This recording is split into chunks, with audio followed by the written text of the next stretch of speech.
The Purdue Engineering Distinguished Lecture Series invites world-renowned faculty and professionals to Purdue Engineering to encourage thought-provoking conversations and ideas with faculty and students regarding the grand challenges and opportunities in their fields.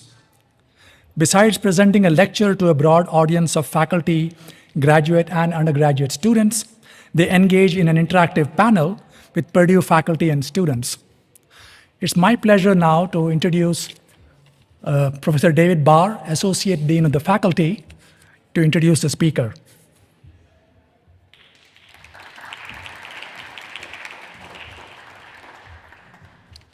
Tag. Okay. So thank you. It's really glad everybody could make this for the first Purdue Engineering Distinguished Lecture of the 25-26 school year. It's my privilege to introduce Ron Klemencic. He is the chairman and CEO of Magnuson Klemencic Associates, MKA. It's an award-winning structural and civil engineering firm headquartered in Seattle, Washington. He's designed projects in 29 states and 25 countries, some as large as 11 million square feet and as tall as 112 stories, including the 1,000-foot Salesforce Tower in San Francisco, the 1,200-foot tall St. Regis, 150 North Riverside, and Aqua Towers in Chicago, and Rainier Square in Seattle. An industry innovator with one of the preeminent high-rise structural engineering practices today, Ron is sought by developers, architects, and contractors worldwide for his creative, big-picture approach, unique ability to consistently produce cost-effective and inventive designs. Ron has received many accolades, including being named Engineer of the Year from the American Council of Engineering Companies of the state of Washington. He was named Structural Engineer of the Year by the journal Structural Design of Tall and Specialty Buildings. He earned his Bachelor of Civil Engineering from Purdue University and a Master of Science in Engineering from the University of California at Berkeley.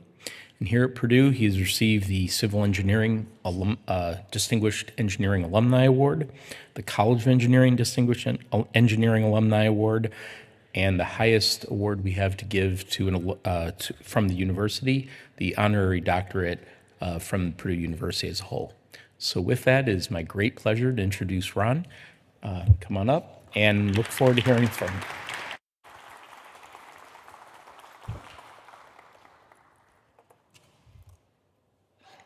All right, good afternoon, everybody. I'm a civil engineer. I specialize in structures, mostly big, tall, complicated things. How many of you here are not civil or structural engineers? So there's a few of you that are from other disciplines. Most of what I'm going to talk about today and the examples I'm going to share relate to civil and structural engineering, but I don't want you to feel left out. I want you to hopefully take away from this the fact that what I'm going to say about civil and structural engineering really applies to all engineering disciplines. And what I'm a firm believer of is that we are only scratching the surface of things that could be done, innovations yet to be realized. I'm going to share with you, hopefully, in this presentation toward the end, some of the opportunities that I see in civil and structural engineering, but in other engineering disciplines, I think the opportunities are equally plentiful. So, my presentation today, what's new, what's next, I am going to talk about that. But before we get into what's new and what's next, I'm a student of history myself, and so I want to share a little bit of history with you. First, let's start with kind of really big picture. And a really big picture thing that I've realized in my career, it's come to me over the last decade or two, is that civil engineers, our fundamental charge as civil engineers is to effectively and efficiently deploy the world's limited resources for the betterment of humankind. It's very lofty. It's very profound, actually, and truly noble. I do it because I love it. I do it because when I wake up in the morning, I feel inspired to go and do these things. And Somebody gives me money. Ha! Bang the drum, clash the cymbals. It's fun to have a life that is fueled by that. Use my professional skills, my motivations and inspirations to try and make the world a better place every day. Anyway, that's the roots of where all this comes from for me. And for all of you civil and structural engineers, realize that that's your life too. It's very noble. We have a calling, and the calling is to do what I said. Use those resources wisely, effectively, efficiently, to make life on the planet better. Okay, so let's move on. A little bit more about me. I get to work on crazy buildings all over the world. For my friend Anthony over here, I'm going to ask you a question. Could you activate this little doggy down here so I can see things? It's not working. Sorry. There's this little thing called the monitor. That's really helpful if you have one, so I can see what's there without having to look up there. All right, well, he's figuring that out. So I work in all of these places all over the world. In fact, I came here from Dubai. And last week I was in Saudi Arabia, Abu Dhabi, and Dubai designing crazy buildings. About me, I came to Purdue for the first time in 1980 on a student visit. I was in high school, and Professor Gutzweiler was the head of the school. And it was Professor Gutzweiler who opened the doors for me at Purdue and explained to me why it was such a wonderful place to come. And I believed him. And he motivated me to come here. Professor Gaunt was my advisor. And he gave me great guidance. He got me involved in the co-op program here at Purdue, which was very helpful and impactful in my career. And he gave me great counsel on classes to take and life in general. I hold him very dearly. Professor Bob Lee was particularly motivating and enthusiastic. And like nobody I could ever seen, he could solve massive math equations in his head like that. It was like miraculous. But he was very inspiring. He taught me concrete design. And Professor Jim Myers mentored me in leadership and in life as well, as I was the ASCE student chapter president, and he was our student chapter advisor. And Professor Bowman, who happens to be here, I had for a couple of classes steel design, and I believe, if my memory serves me correct, my senior design capstone class. And not only did he inspire me in steel design in my senior design class, but over these years, after I graduated, we've maintained a relationship and done research together and developed things together. And it's been 40 years that we've known each other and worked together. All of these people at Purdue were so very impactful on me and how I developed into the professional that I am. An individual that came to Purdue as a guest lecturer, much like I'm a guest lecturer today, is this guy, Jack Christensen. And I sat in a lecture just like this. In fact, I was one of those front row guys, you know, those people you don't like so much.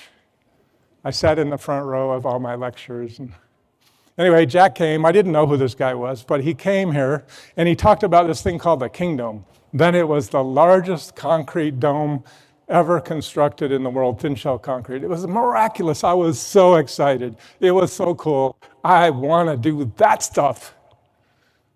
Please, God, help me.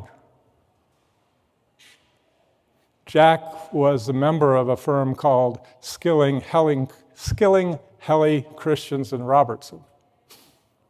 I didn't know them. I didn't know Jack. I didn't know Jack. But I knew I wanted to do stuff like that. And so I launched my career, and I went out and I started doing things. And here we are 40 years later, and Skilling, Helly, Christensen, Robertson is Magnus and Klemencic Associates today. I'm now the chairman and CEO of. Never my ambition, it never even crossed my mind that this was going to happen. But my point to all of you is 40 years from now, one of you might be giving a lecture to a group just like this and saying, you know, I sat in this lecture and this crazy guy from Seattle came and talked. And now I'm the chairman and CEO of his company. It's possible. I did it. Never was my goal, but that's how it turned out. All right, so now we're going to talk a little about engineering, and I want to share a little bit more history about what have we done. And I'm going to go through this pretty fast because I don't want to dwell on the past, but these are things in the last, let's say, 30 years that I've had my finger in, some hand in, some contribution to advancing in our profession. And the point of sharing these things with you is to share with you a little bit about the stories, but also the fact to maybe hopefully point out to you that this low-hanging fruit is all around us. The opportunity to innovate and do things different, better, it's in front of our nose every day if we just pay attention. I'm going to go on a tangent for just a moment. I went to a motivational speaker presentation years ago, and he was talking about a variety of things, and he handed out a bunch of newspapers, and he said, look through the newspaper. And he said, okay, put the newspaper down. How many ads for refrigerators did you see? And everybody's like, what are you talking about? And he goes, all right, pick up the paper again and look again. And you looked through the paper again, and there were 4 advertisements for refrigerators. And his point was, it was right in front of your nose, but you weren't looking for it. That's how our brain works.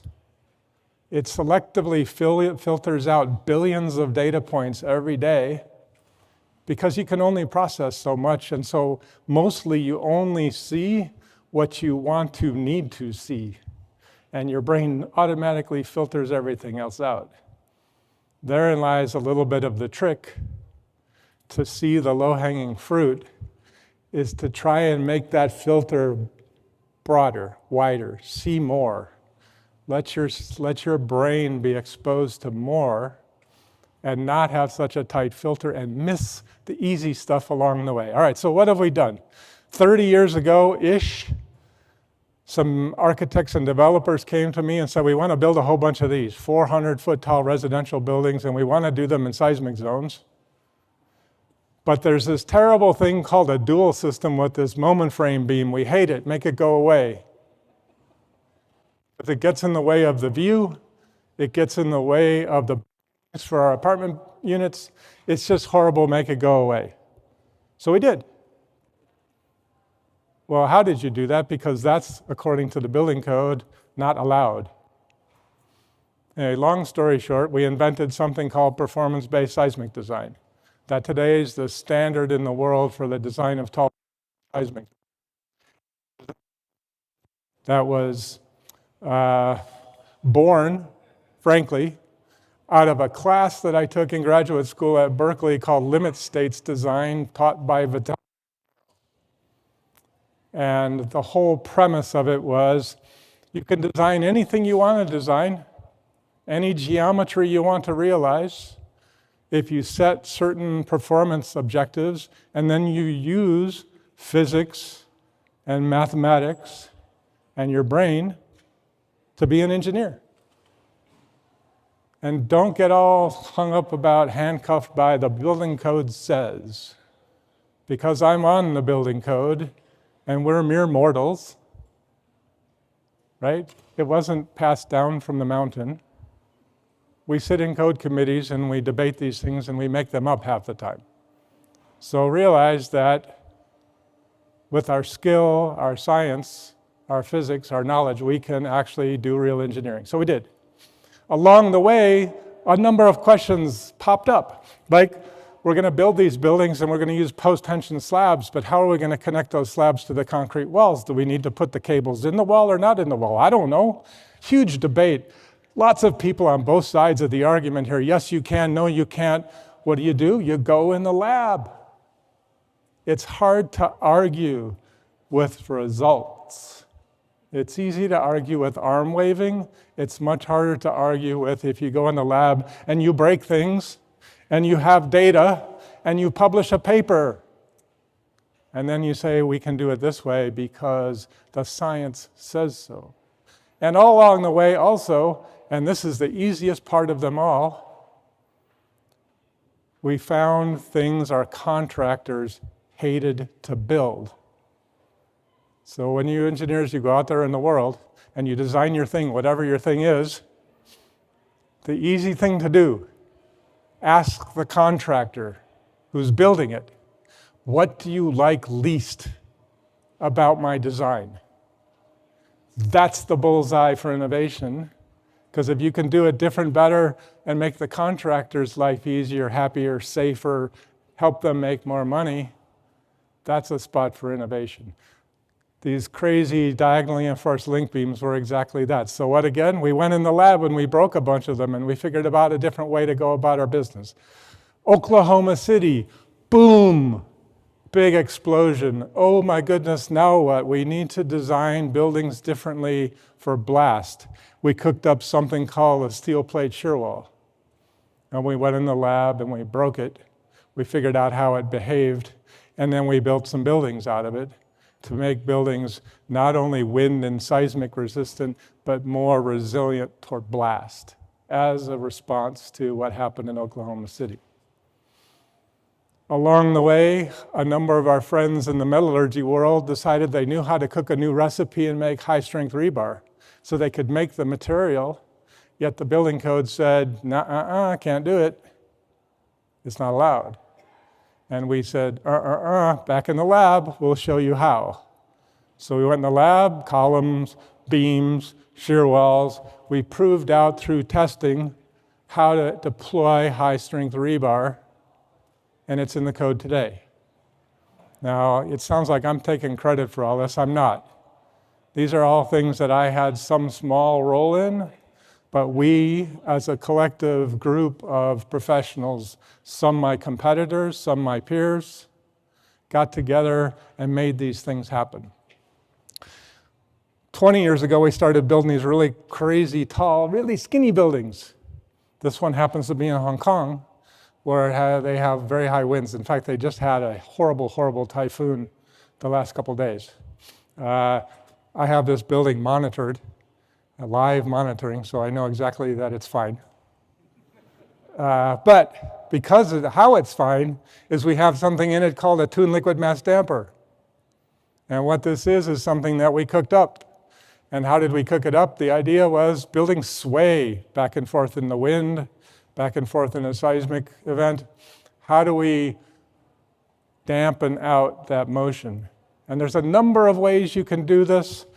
A way that we found and we favor actually are these sloshing tanks. And it's a very simple principle. If you look at the slide, you see on the one side the water's deeper than on the other side. What is that? It's an unbalanced hydrostatic force. What does that mean? That means, I pushed the building a little bit this way. And if I tune the length of the tank and the sloshing of the water in the tank just so to where it offsets the dynamics of the building, it calms the building down. It's very, very simple, basic physics, and the contractors love it, because all I got to do is pour a little more concrete and put some water in the tank, and we're done. Anthony, my monitor went out. Come and slap it. All right. So then, along the way, we thought about how we were going about building buildings. Many buildings we build with reinforced concrete cores and steel floor framing. And that's great. It's very safe, very effective. But thought there's got to be even a different, better, faster way to do it. And then we came to Purdue and started with Professor Bowman. And for the last, 20 years, been working with Professor Varma. I'm making this thing we call Speed Core now. And here they're twice in my show you made it, Mark. There you go. A much younger Mark Bowman. There you are. when we first started doing testing in Bowen Lab on proving out this idea of a composite plate shear wall and how it was going to help us build better, faster, more resiliently in a number of ways, and including Professor Varma's team. And then we went and built some buildings. This particular building in Seattle was completed 10 months faster than normal. 10 months. It's huge. For a developer, that's not a little savings, it's tens of millions of dollars of savings because it's 10 months less construction activity, and they can start charging rent 10 months sooner. Huge. Even if it costs a little bit more to build, 10 months is worth that. Lastly, more recently, we've been working on something that in our profession we call these days embodied carbon reduction. And the idea is, for those of us that believe in these sorts of things, that global warming, climate change, is the byproduct of CO2 gas emissions and other gases that we put into the atmosphere. And so we started to care about this about 10 or 15 years ago. And so we started working on life cycle assessments of buildings. And then one of our clients, Heinz, got very keen on this and said, we own buildings all around the world and we want to reduce embodied carbon too. Please help us figure out how to do this. And so about 5 or 6 years ago, we did just that. And we've developed some standards and protocols on how engineers can go about thinking and using techniques to reduce the amount of embodied carbon used to construct buildings. 40% of the CO2 gas that goes into the atmosphere is from building construction. It's huge. Anything we can do to reduce that impact is money ahead for our future, for our children's future. Back to our noble cause, figuring out different, better way to do this is what we're all about. All right, that's all stuff we did. Can some of it be improved? Yes, sure, a little bit. Dr. Varma and his team still trying to improve Speed Core, making good progress. We made the big leaps, and now we're polishing the apple, so to speak. That's all stuff we did. So now what are we working on now? What's new? So some of the stuff that's new, one of them, performance-based wind design. I mentioned performance-based seismic design. We hatched 30 years ago, 1995. About 3 or 4 years ago, we hatched this idea of performance-based wind design. What motivated that? It was this realization that in seismic design, since the beginning of seismic design, the philosophy has been that during a major earthquake, and a major earthquake actually has a definition in the US, it's an event that happens one time every 2,500 years. That's the agreed upon maximum considered earthquake. When that event comes, when it happens, we allow our buildings to respond in a nonlinear fashion, absorbing some of that energy, some yielding, some concrete cracking, some spalling, but it's safe. And we still design the building to prevent collapse, to remain safe, maybe not repairable, but thus and so. Anyway, this has been the seismic design philosophy from the beginning of seismic design. Today, in the code, when you design for wind, for the similar return period, a 2,000-year wind event, maximum wind event, you must remain elastic. Seems very incongruent to us. Why, when they're both natural hazards, are we treating one so wildly different than we're treating the other? So then we ask this question, well, why don't we kind of take the genie out of the bottle there and think about our seismic design framework and seismic design method and use it in a wind environment. So that's what we've been working on. So we got these huge windstorms. We've written this thing now under the umbrella of ASCE to set some guidance on how an engineer might go about doing performance-based wind design. And why? Because we can save buckets of money. And we can save buckets of embodied carbon by reducing concrete, by reducing reinforcing steel, by reducing structural steel, reducing foundations, all of these things. So we did it. The first building in the world to use this method was constructed in Austin, Texas, was finished about 1.5 years ago. And we used our dynamic analysis tools, our wind response history analysis tools, all the tools that we have today. And lo and behold, we saved 300 tons of rebar.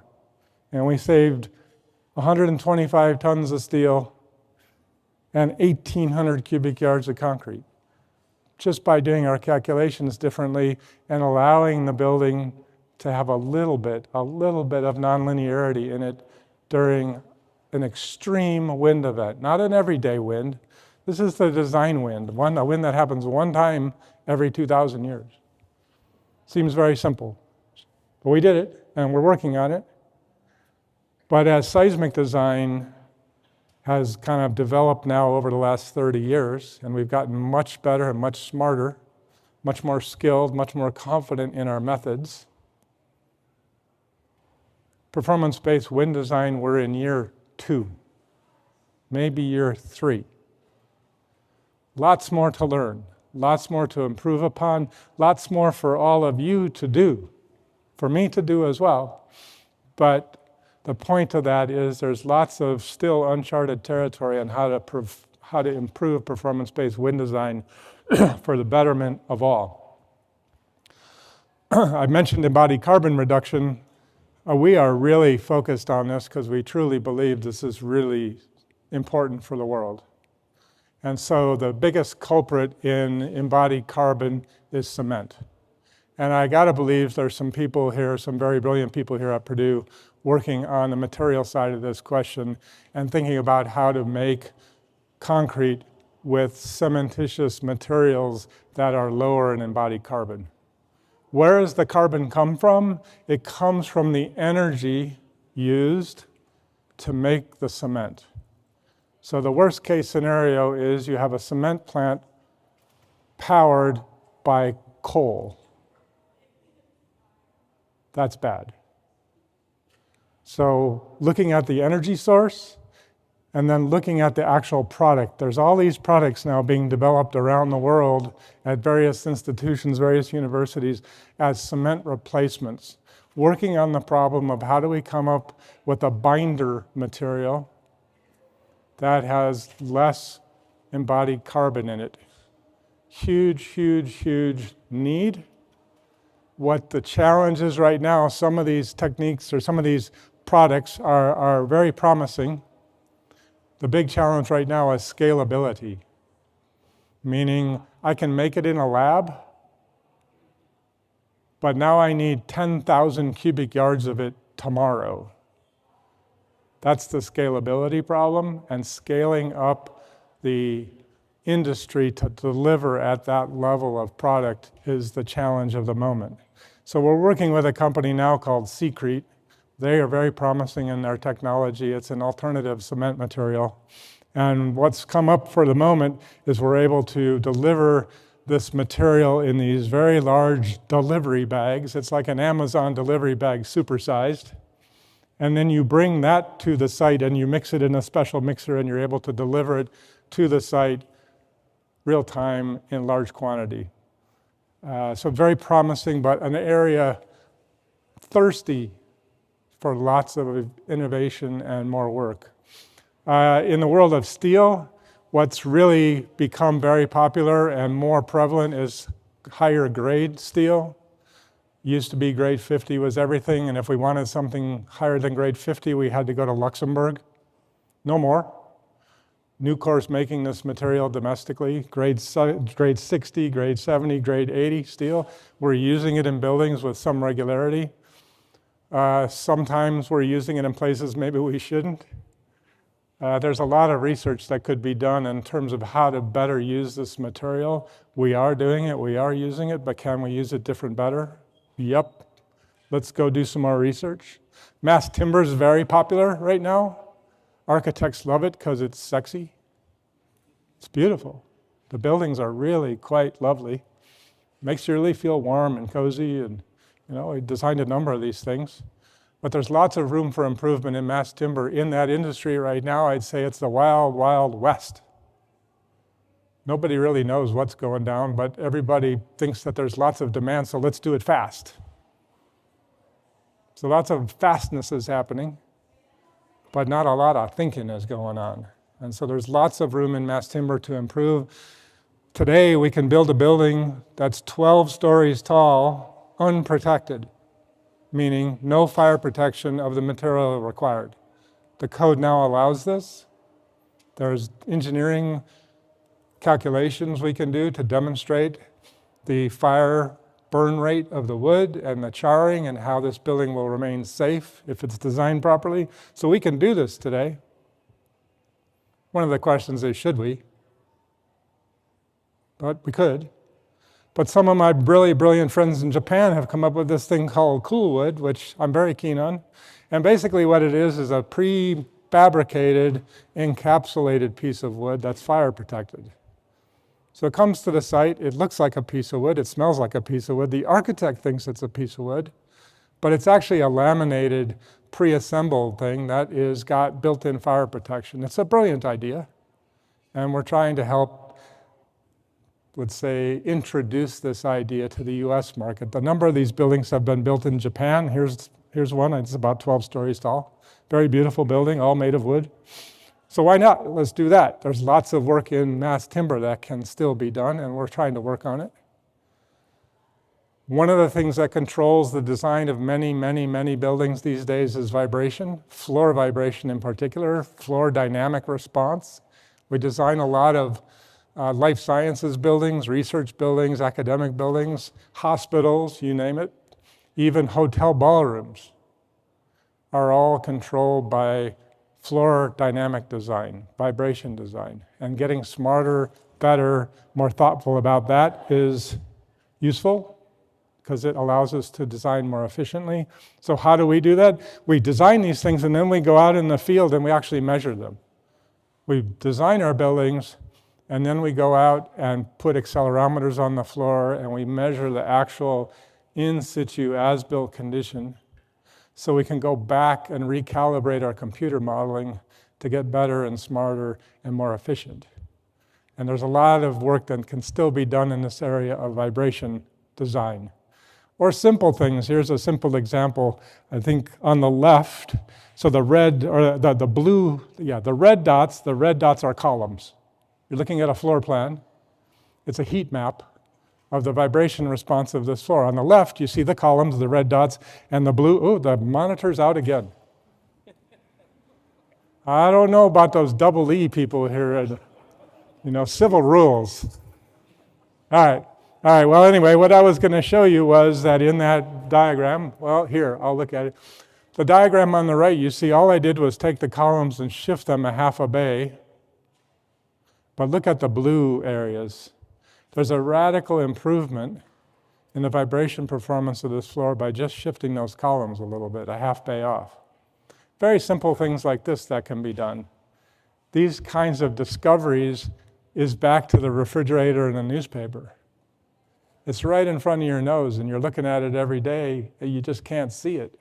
Why would I ever shift the columns a half a bay? Because I can save, 55 tons of steel. That's why. All right. How are we doing, Anthony? You feeling good? How's your confidence level? Moderate confidence. All right. It's that double E department. I never did get along with them anyways. All right. Something that also came up recently, we were designing a bunch of buildings for the likes of Google and Meta and Amazon and Salesforce, these tech companies. And they like to have a lot of meetings and collaboration spaces where their staff can gather and think up brilliant things or think up how to charge you more for Amazon Prime. Yet, we were designing buildings for live loads that were a little bit ridiculous. And so here's a question for you all. Anyone want to venture a guess? Maybe some of you know the answer because I've done this before. Anyone want to venture how many pounds per square foot that represents? And if you know the answer because you heard me talk before, please stand down. Anyone want to venture a guess? Yes, sir. He says 1,000 pounds per square foot. Anybody else want to guess? Yes, sir. He knows the answer. He cheated. He read the paper. It's 60 pounds per square foot. 60. That's 1 million people standing on the Golden Gate Bridge during its anniversary. 60 pounds per square foot looks like that. If you just look around this room, and I'm just going to guess, we're about 25, maybe. 20, probably closer. 20 pounds per square foot. Yet this space is a collaboration space. Code says you must design it for 100 PSF. That's 60. How do you get 100 PSF live load in a space? Can you even physically do it? But that's what the code says today. Here's the code. There's where it says, for an office building, 50, but if it's another assembly area like this, 100. Well, we thought that was a little crazy and a little bit ridiculous, so what we did is a research project. We got some really smart people together, and they did some research, and they wrote a paper, and lo and behold, today, boom, ASCE 728 for a space like this. The code now says 50. And our initial objective was our clients, Amazon, Meta, Facebook, et cetera, are spending millions and millions and millions of unnecessary dollars building floors with capacity that will never be used. And along the way, we go, well, wait a minute. We're saving huge amounts of embodied carbon. And when we said that, the heavens unleashed buckets of money on us because that's what the world cares about. And we got lots of research funding to do other things. That's a collaboration space. That's about 5 PSF. Not 100, not 1,000, not even 60. All right, something else we're working on right now. So we made this speed core thing, and it was very successful. We were able to build much, much faster, 1/3 faster. We saved 30% on construction schedule. What we learned was, okay, that's great. You solved half the problem. We can build fast vertically, but what about horizontally? How can we build faster horizontally? Because that now is the critical path. So we're working on currently something called Fast Floor. We got our inspiration from Fast Floor from me looking out my window in Seattle, just daydreaming and seeing ships go back and forth, cruise ships, as they do, going back and forth to Alaska. And the thought occurred to me, they don't pour concrete on those dumb boats. But it's a hotel, and a casino, and a restaurant, and an office, and a gym. It's a mixed-use building that floats. Same stuff I do, only it floats. And they don't use concrete. How do they do that? So we brought in some naval architects to explain to us how they designed boats. We learned a lot from them, and we said, great, let's use what we learned from that, and let's go build some buildings. Let's make some prefabricated modular, because that's what they do in shipbuilding, prefabricated modular. And we're going to make it all out of steel, no concrete. ACI hates me now. I used to be on the board of directors. Anyway, we're making these steel things, and what we knew going in is, in addition to strength, frankly, strength is easy.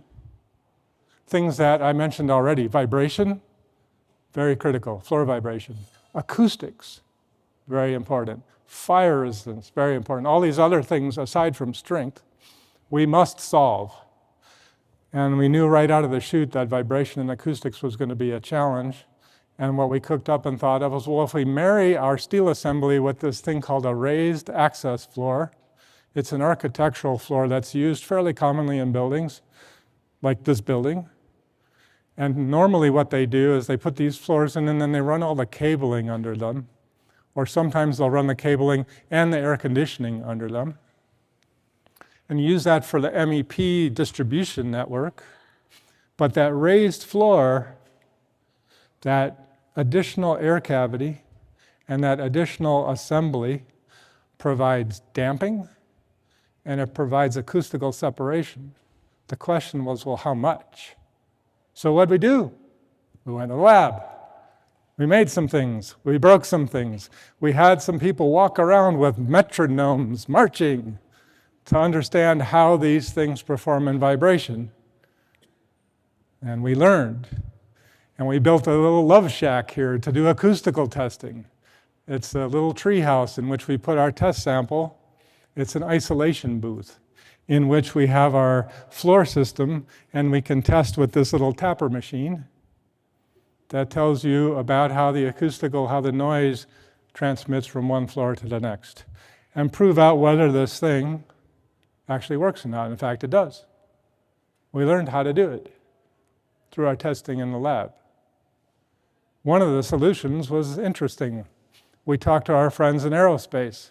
So now we've talked to a shipbuilder, and we talked to an airplane designer to make our floor. But this blue stuff happens to be something they use in airplanes, and they use it to dampen vibration in airplanes. And so we got a bunch of it, and we started cutting it with scissors, and we made these little plus sign shaped things, and we put them on the top of the pedestals that hold our raised floor in place. And lo and behold, a miracle happened. It worked. It added enough damping to the floor system. Now the system is serviceable. So these are things we're working on. In the world of construction, which I don't work on directly, but tangentially, because contractors are building the things we design, there's all kinds of other fun things going on in the construction world.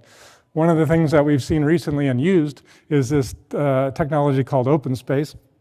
But it's basically a camera that you can plug onto your helmet or on your shoulder, however you want to put it, and walk around on a job site, and it records everything that it sees, and then it can compare it to the design and tell you where things are off. So in the old days, we would call this a punch list. The engineer, the architect, whoever goes out there and looks at what's been built and then makes little notes about what is not according to plans and specs and what needs to be corrected. This is that on steroids, and it's all automated because you just walk through the space with a camera on your head, and then a report is generated and says these are all the things that need to be done. It's brilliant. Really cool advancement.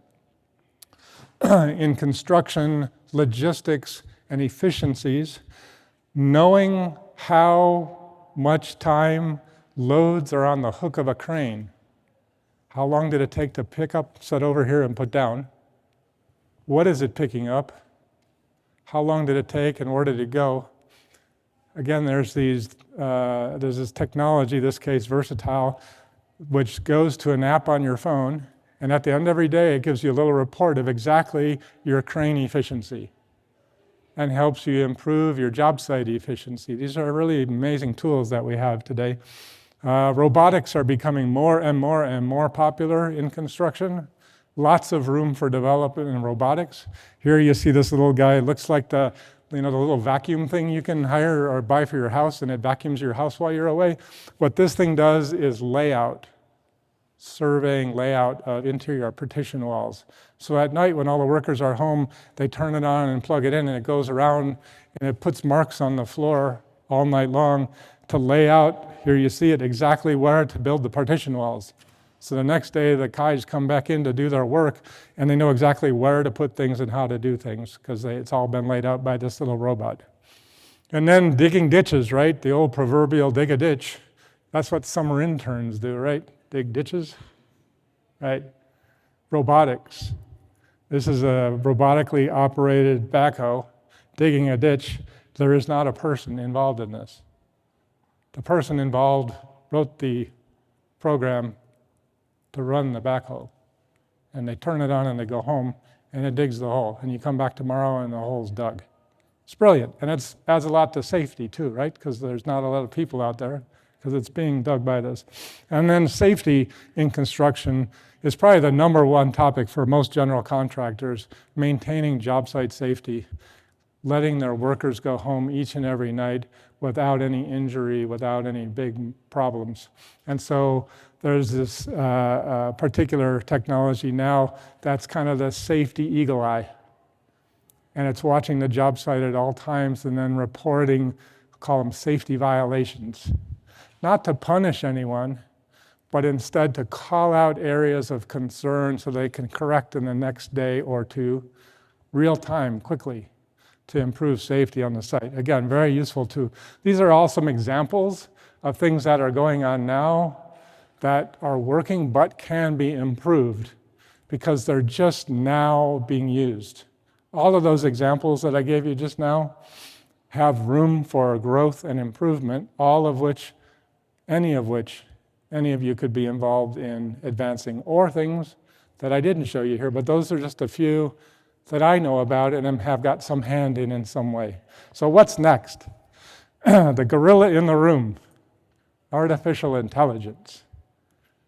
Lots and lots and lots of chatter about artificial intelligence.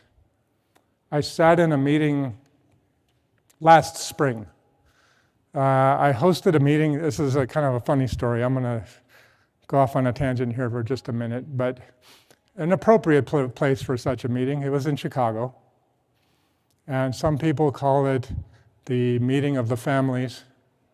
Other people call it the meeting of the crime bosses. But it was CEOs of the top 16 consulting structural engineering practices in the country.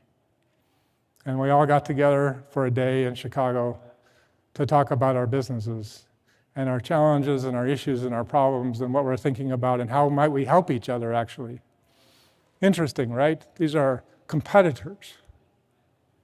But we all got together to talk about things, and one of the things high on our list was artificial intelligence.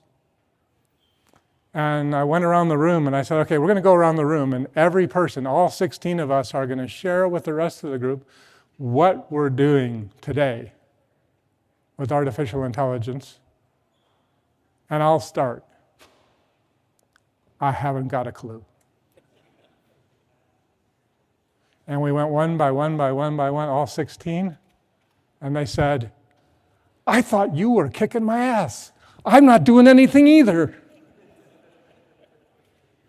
And we're all a bit struggling. And I wouldn't say at a loss, but struggling. And here's the struggle. I don't think, at least what I hear, this concept of somehow artificial intelligence is going to replace the need to do beam calculations. We're going to do them through AI faster, better. And I go, wait a minute, I don't need AI. I don't even need a spreadsheet to do a beam calculation. I'll do it in my head. It's done. Here it is. So it's not really a good improvement. What I think is an improvement, and this is a really weak example of it, the example is visualization. Here's a better example. We're going to talk about design and communicating with our clients. Do you want to call them or you don't want to call them? And if I can connect those two images up to some dollar signs, with the column it's this, without the column it's that, and be able to communicate that clearly, the AI part of that is the ability to graphically more effectively communicate to our clients our design objectives or our design possibilities. To me, that's where the power of AI is going to be in civil engineering. And it's not just column, no column. In civil engineering right now, there's a big push toward resilient design. And what I mean by resilient design is in the wake of any natural disaster you can think of, hurricane, tornado, flood, tsunami, earthquake, what have you, instead of the on and off switch of the code that says, yes, I have and I'm life safe, or no, I don't and I don't need to, it's more of a rheostat dial that I can dial up the performance of my building to very high levels, or I can dial it back down, and in doing so, I can spend a lot of money or spend less money. Being able to communicate with our clients, what am I getting? So my dream that I said is I want to connect the output of my nonlinear response history analysis of my wind or seismic design with my friends from Hollywood who can do special effects animation.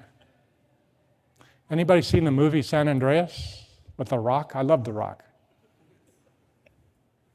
And you saw all of San Francisco fall down in that movie, and the Golden Gate Bridge get washed over. And that level of graphic sophistication informed by real science, not make-believe buildings falling over like they don't really, but being able to communicate with our clients at that level, of graphical power, I think that's where there's great power in AI. And so trying to connect those dots is kind of, I think, some of the future. Some of the things we're toying around with, and a number of our competitors are as well, is we have all these drawing sets, and we can mine data from our drawing sets to like just get access to data more quickly, or we have huge databases of all kinds of information. This happens to be a lot of words.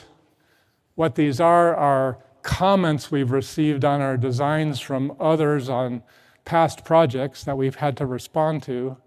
And when we receive that comment again on the next project, we already have a response. Why are we recreating the wheel? And we can put the comment in, and the AI poops out the answer because we already answered it. All right, so there's some efficiency there. And maybe streamlining some analysis and design, but I truly believe that's not it. It's back to this. So this diagram here, this seismic design, that Ron Hamburger drew that drawing in the early 1980s. That's all we have today still, 45 years later, to communicate to our clients when we design a building for seismic performance. Would you like operational performance or collapse prevention? Here's my graphic. That's all I got. It's like so kindergarten. Think about instead a live movie, not of some make-believe building, but of our client's building. That's powerful. So there's work to be done there, but I think maybe at the moment, the energy, the effort is being misplaced. We're working on the wrong problem. We're working on how to design beams faster when that's really not of any value. What's of great value is our ability to communicate more effectively with our clients. Embodied carbon reduction, I already mentioned. There's this thing we launched last year called CURE. Code updates for reduction of embodied carbon. This sprung out of our little live load example. And the thought occurred to me, well, if there's that example, how many hundred other examples are there in the building code? If we make this one little tweak, we can change the world and save lots of embodied carbon. So right now, there's a group of very brilliant people working on a funded research project to look through ASCE 7, the AISC specification, and ACI 318 with an eye toward, if we change these provisions, we can save buckets of embodied carbon. And that list that they're making, and it's going to be prioritized by effectiveness, is the research agenda for the next 10 years. And then we go get that funded and we go do the work. That's coming. You could work on that. Performance-based structural fire design. This is a drum that I've been beating, Professor Varma's been beating for a number of years. In structural engineering today, structural engineers are remaining very reticent to get involved in fire design for all sorts of reasons. Most of them are fear. I don't know how. But I said, oh, wait a minute, it's just another load case. We design for wind, we design for gravity, we design for earthquake. Fire is just heat. We can design for heat. Why don't we? So we're working to advance performance-based structural fire design. So what you see here, where all the beams are sprayed with fire protection, that's not really necessary. And we can do real engineering and proper math and science to demonstrate we don't need that, and we can eliminate fireproofing on all these beams and come up with structures that are more interesting and expressed in steel without protection, or beautiful structures like this with no fire protection at all, because we did proper engineering to demonstrate it. Again, getting away from the prescriptive handcuffs of the code and using a proper science and math and physics and what have you to do the engineering. Also in the world of civil engineering, beyond embodied carbon, the next thing, what's next? We haven't solved embodied carbon yet, but we're working toward it. But after that, what's next?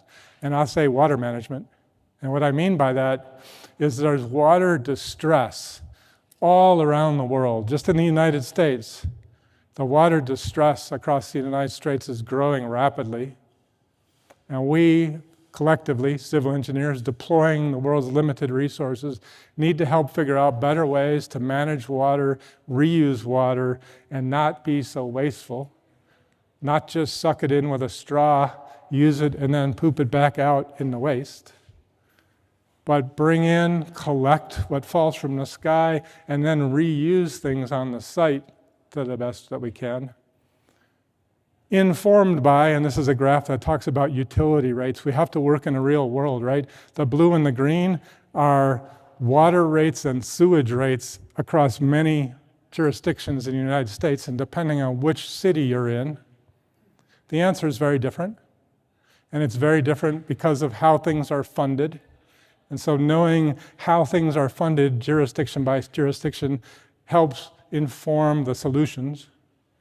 But then we do solutions like this. This is a very complicated graphic, but the point of this is that we do something much more, I'll call it water balancing, where the water that comes into a site, we do a lot better job of reusing it and recycling it and generating uses in the building without sending it down the stream as waste and then repeating that cycle. And I think the last thing I'll share with you is mass timber, and this is one of my favorite things that remains just a dream of mine, a challenge, I suppose.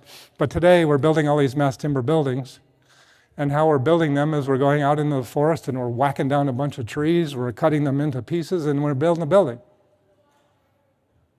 Yeah, okay, what's up with that? Think about this differently. Most of the food we eat has been tinkered with genetically to make it more disease resistant, more insect resistant, more abundant crops, wheat, soybeans, corn, etc., has all been played with a bit in a laboratory to feed the world. Why don't we grow proper trees to build buildings? Instead of just randomly whacking down what's been grown, the science exists to genetically engineer a species of tree that has what? What do we need engineering-wise? Modulus of elasticity. That's what controls the design. We need stiffer wood. It's a dream. It's possible. What's standing in our way? Fear. Fear from a lot of different sources, but anyway, it's something maybe we can work together on. And it truly would make a different, better world. Interestingly enough, they have done this already. For what? Toilet paper. The trees that they grow to make toilet paper have been genetically engineered to grow fast and are soft so they can replenish the crop quickly so we can make lots more toilet paper. It's already been done. So why don't we do it to make buildings, better buildings, more efficient buildings, less carbon intensive buildings? It's all possible, we just gotta go do it. Anyway, back to the beginning, our charge as civil engineers is to effectively and efficiently deploy the world's limited resources. So we do. I love it. I love Purdue. And I thank you for all coming this afternoon.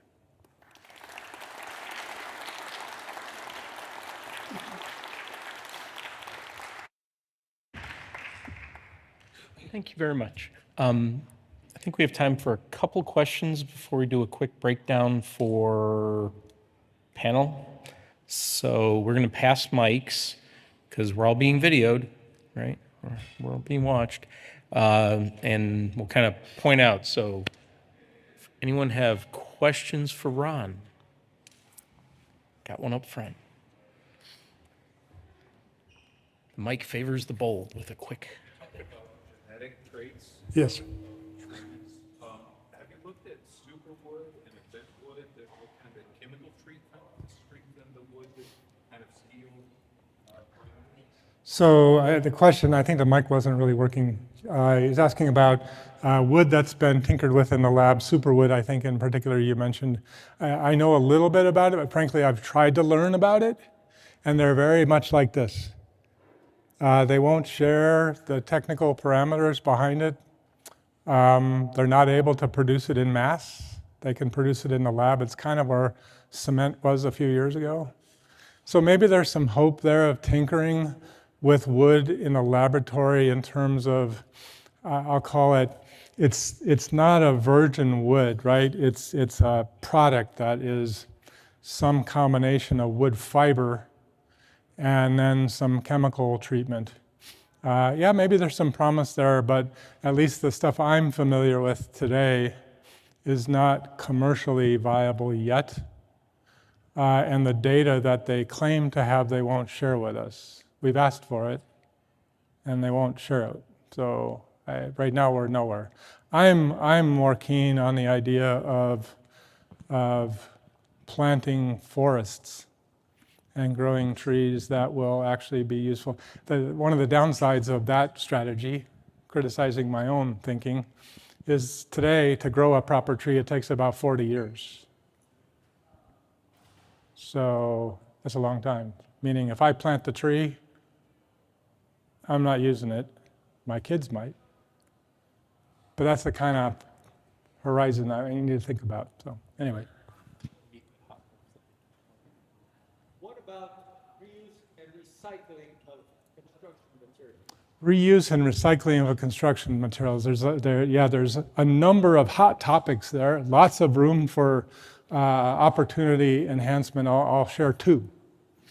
The one that I'm really keen on, but I haven't got anybody yet to take me up on this. I think somebody could really make millions doing this, frankly. But and the idea is this, that when we're modifying a space for exactly one tenant changing to another tenant, or we're renovating a building. I'll give you an example. If you're renovating a building, oftentimes they've got to take all the old doors out of the building because they're going to put in new doors and new arrangement. Well, what do you do with all the old doors? And what happens in the US today is the local general contractor calls up the local trader of these sorts of things and says, I got about 1,000 doors, do you need any? And on any given day, the person says yes or no. If they say no, they go straight to the landfill. And if they yes, then maybe they get reused. But it happens today on a very micro local level. And my idea, my thinking was, what if it was like eBay? And it was like national network that I can put it on this eBay thing. I got 1,000 doors, and some guy in Tallahassee sees it and goes, I need them. And now we got a deal. And there's an opportunity to generate it or to reduce waste. So there's something there on, call it construction waste, some opportunity, big opportunity, I think. That's the one area. The other area is that a lot of people talk about is deconstruction. Frankly, my own opinion, that's a tougher one. And while technically, yes, we can design buildings to be taken apart, the issue is that the buildings that we build these days generally are all very bespoke. They're for that site, for that use, for that environment. And now I'm going to take it apart, and I'm hoping right at that moment, somebody else needs exactly those parts and pieces somewhere else. Because otherwise, I got to figure out where to store them and what to do with them and for how long. And that's like an unsolvable problem.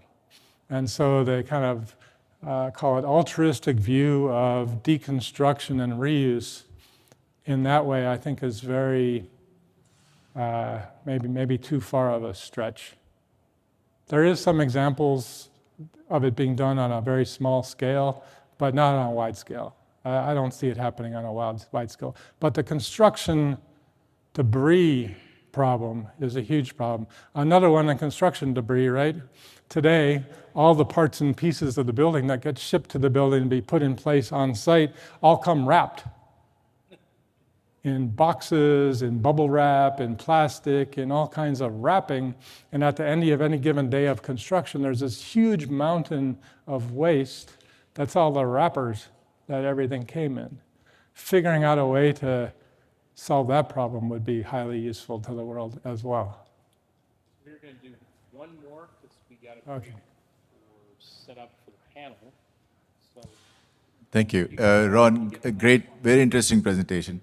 You mentioned talk to the contractors. So I was wondering, all the new techniques and the new methods that you were describing, the dampening and the mass timber. What were some of the constructability issues that came up that we need to know? Yeah, I am a firm believer. I tell this to my staff all the time. If the contractor ain't happy, ain't nobody happy. So I believe this to be true. So making the contractor's life better, safer, faster, more profitable is virtuous. So I often ask contractors for their input and advice. And I get good advice. I'll tell you one thing contractors are not short on, and that's opinions. They're very good.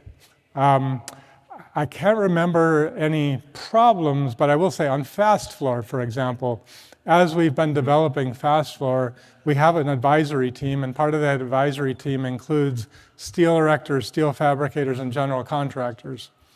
And along the way, with their input and guidance, we fundamentally changed how we're putting that together. Because what the engineer and the academics had in our minds of solving engineering problems, we solved it very efficiently, and they all looked at it and go, we hate it, we can't build it.